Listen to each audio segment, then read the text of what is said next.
PlayStation. Yeah, so this is a Sony PlayStation 1. I've been on eBay and bought this. I paid about £10 for it. It came with 2 controllers and some other stuff, and it's not in the best condition. The case is 2 different colours. It started to sort of go greeny yellow around the sides and the back and the front. You can see the AC jack there's gone very sort of off grey green. Now, this is a later model. It's a 1997. I believe it's a December 97 in fact. And we can tell that because on the serial number it starts with SCPH on the model number. So SCPH 9002. Which, when you look it up, means that this is 97. They started with SCPH 1000, I believe. And then it's sort of different revisions for them. Now, this is quite grubby and, you know, it's clearly been well loved, this PlayStation has. So, what I'm thinking is we're going to take it apart and clean it up, see what kind of condition it's in, and then maybe do something a little bit interesting with the case. We'll see. We'll see how bad it is after we've cleaned it up. The interesting thing with the 9002 is the parallel port's gone. So there was always a parallel port here.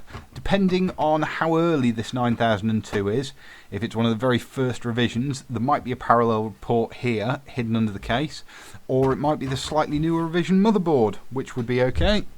But we shall see. So I'm going to grab me a screwdriver and another screwdriver, and then we're going to open it up. These are pretty simple to get into. There's really not much to them.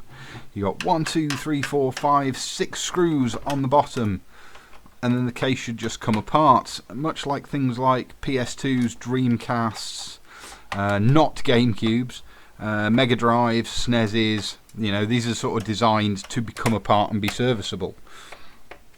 If you try and take something like a PlayStation 4 or an Xbox One apart, you're going to have a bad time because it's all tiny ribbon cables and little buttons on the front and all sorts of nonsense. In fact, the worst thing I've ever taken apart was an Xbox One S because it's got the Wi-Fi antenna routed all around the front of the case. And then you have to faff with ribbon cables, and it's an absolute nightmare. Anyway, screws are out, so let's have a look what we've got. Yep, there's the lid. It's not in mechanism's not in too bad condition. Seems to come off, seems to work okay. Might take that off in a bit and clean up the buttons. And here's the thing itself. Yeah, you'll notice there's no fans or anything on the PlayStation 1 board. All of this is for power and stuff, and then you've got the optical drive and all its processing and stuff under there. I believe this power board is pretty well replaceable as well, so we might end up maybe replacing that that barrel jack, not barrel jack, what am I on about? Figure of 8 jack with one that isn't so horrendous. Might see if we can get hold of a black one for that. Yeah, so it's all pretty straightforward. You got the your memory cards here, memory card slots and controller ports on the front, held in by 2 screws.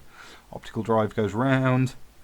Got some little ribbon cables for the optical drive and the controller stuff, and then the motherboard lives under here. Yeah, so this is a bit on the grubby side, but all the power guff looks okay. It doesn't look badly damaged or anything like that, so I think we might be onto a winner here. Got a little bit of rust starting to come on the sides there. Not ideal. So I'm going to go away and clean this up, and then we'll see how it looks. Okay, so I've just had a quick going over with some cleaning wipes and cocktail sticks and cotton buds, and actually this case is not in too bad condition at all. Normally refurbing a PlayStation you'd expect to take this half of the case apart, strip it all down and then have to scrub it in the sink, but this is not bad. Which is a shame, because I was looking forward to maybe sanding and spraying this and get some decals, but unfortunately it's a little bit too nice to do that with. So I'm going to take this board away and clean up all this horrible dust and everything else on it. Yeah, so there is no parallel port in here. That's where it would be. Oh, and knock the disc laser out just for a laugh. So Sorry mate, you go back on there. Oh, I've made a hash of this now.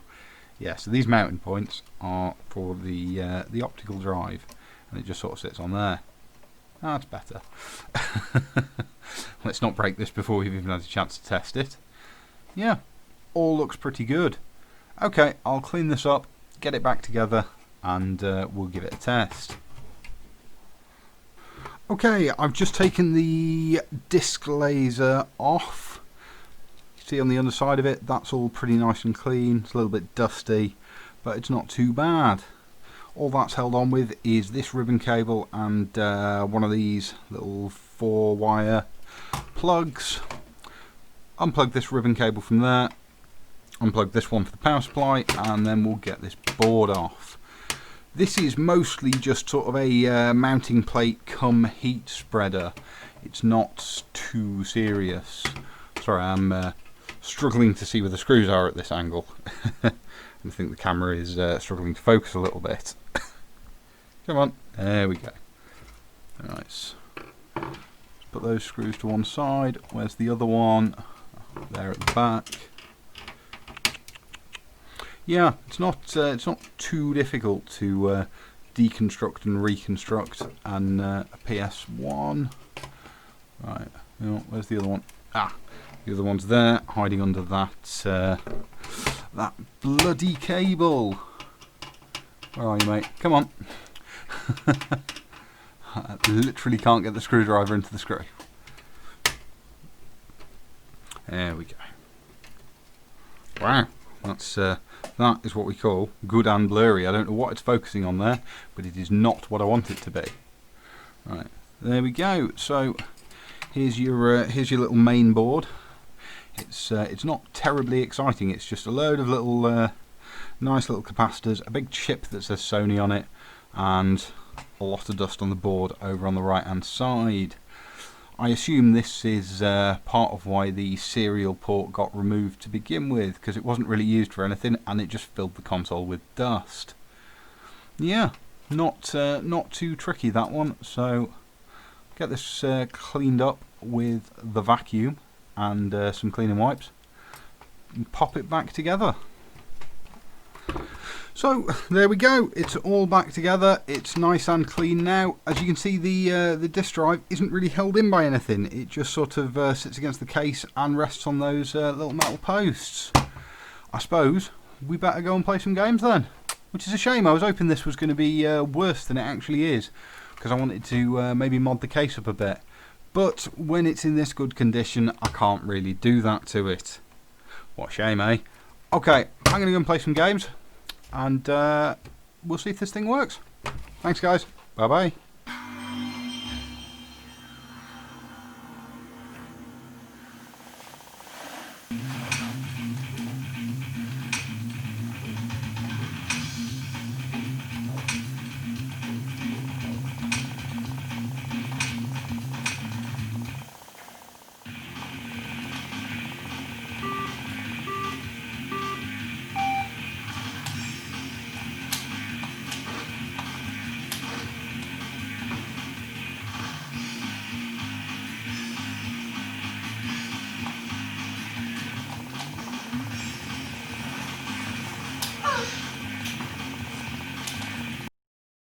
Subscribe for more.